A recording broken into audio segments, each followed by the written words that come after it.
Ikhwati fillah, a'azzani Allah wa iyyakum.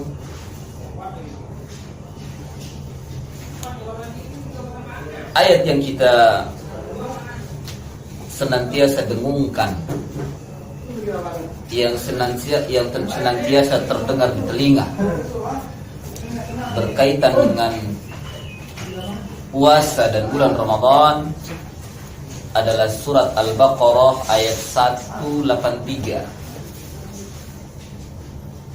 Yang ayat ini memberikan faedah kepada kita bahwa target yang tertinggi dari orang beribadah puasa adalah untuk mencapai derajat takwa di sisi Allah Azza wa Jalla. Ya ayyuhalladzina amanu kutiba alaikumus shiyam kama kutiba 'alal ladzina min qablikum la'allakum tattaqun. Wahai orang-orang yang beriman, kutiba ini kalau secara lughahnya adalah fi'il majhul dari kataba. Arti dalam bahasa Indonesianya adalah menulis, atau kalau dimajhulkan kutiba itu ditulis, ya, ditulis. Wahai orang-orang yang beriman, ditulis atas kalian. Ditulis yang dimaksud adalah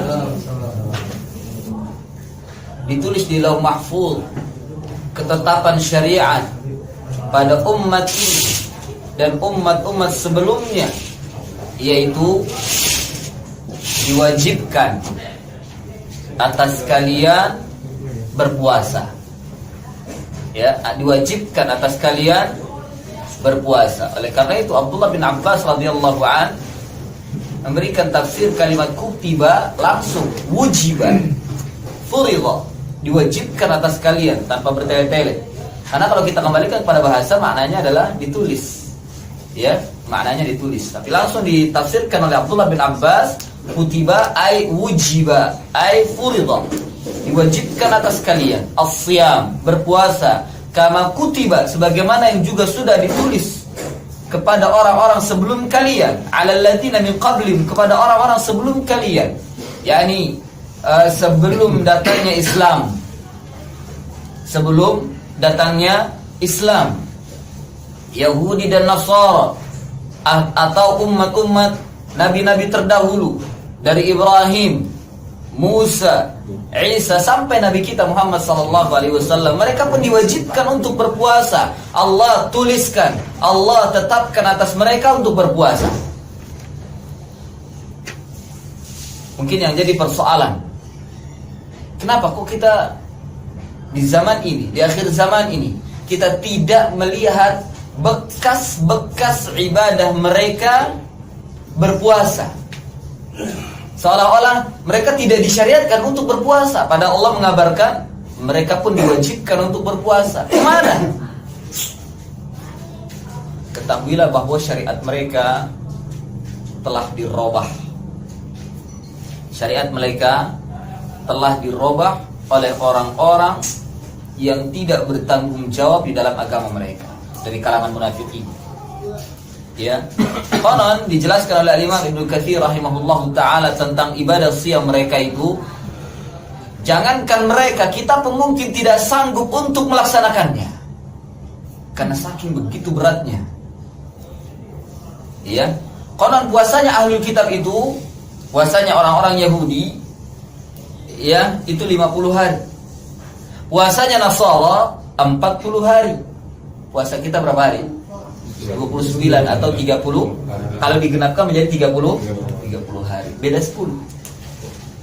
Hanya saja caranya berbeda.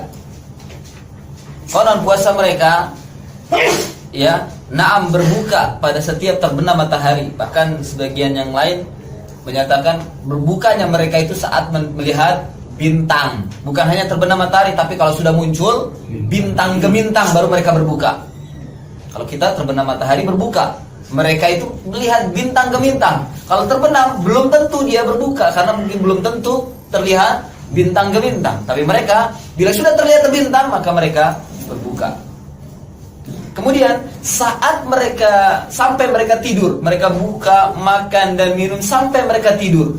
Bila sudah tertidur, bangun dari tidur, mereka tidak boleh makan lagi. Mereka berpuasa sampai hari berikutnya atau sampai bintang ke bintang muncul pada sore hari pada waktu itu. Ya, betapa beratnya dan alangkah beratnya ibadah siam yang mereka disyariatkan oleh Allah Azza wa Jalla. Namun Allah Subhanahu wa taala mensyariatkan dalam Islam berbeda dengan puasa mereka. Makanya Nabi pun menganjurkan agar kita berbeda ibadahnya dengan mereka. Ya, bahkan makan sahur itu adalah perbedaan antara puasa kita dengan puasa mereka. Ya, perbedaan puasa mereka dengan puasa kita adalah makan sahur. Karena mereka puasa tidak makan sahur, begitu bangun dari tidur langsung mereka berpuasa. Tapi kalau kita bangun tidur makan dulu sahur. Dan pada waktu malam hari dihalalkan bagi kita untuk makan dan minum bahkan sampai melakukan jima.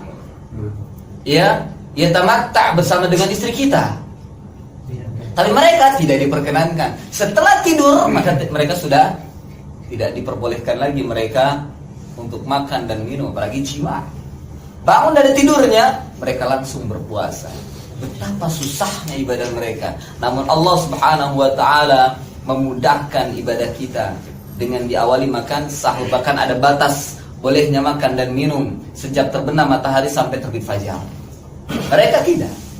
Makanya tasahharu, bersahurlah, karena itu adalah untuk membedakan puasa kita dengan ahlul kitab. Mereka dikabarkan oleh Allah Subhanahu wa taala diwajibkan untuk berpuasa. Hanya saja mereka telah merubahnya agama mereka sehingga kita tidak melihat lagi bekas-bekas ya atau peninggalan-peninggalan ibadah puasa di antara mereka.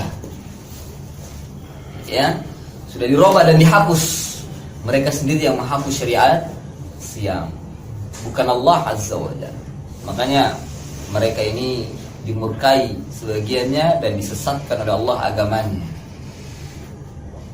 Ya, kama kutiba 'alal ladzina min qablikum la'allakum tattaqun, agar kalian menjadi orang yang bertakwa. Ini target. Ya, hanya satu target. Sebenarnya target ini pun ditentukan untuk orang-orang yang sebelum kita. Ketika mereka berpuasa, tujuannya pun la'allakum tattaqun, agar mereka menjadi orang yang bertakwa. Jadi untuk menjadi orang yang bertakwa bukan hanya ditetapkan untuk Islam, mereka pun ditetapkan untuk menjadi orang yang bertakwa sebenarnya. Namun syariat ini ya telah dihapus oleh mereka, maka mereka tidak pernah mencapai derajat takwa di sisi Allah Azza wa Jalla.